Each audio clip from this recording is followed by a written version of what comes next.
देख ले सर, आपका वजन पूरा हो गया है, फिर रौला ना डाल देना। अच्छा ठीक है, बोटी जरा छोटी रखना।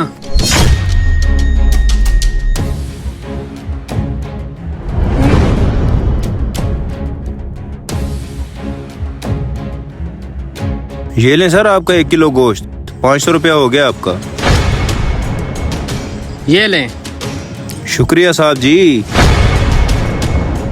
आज लगी है मोटी दिहाड़ी।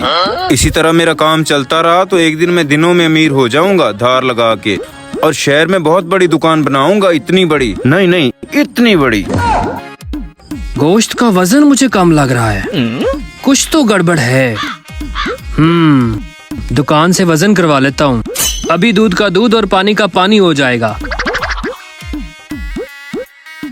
अस्सलाम वालेकुम।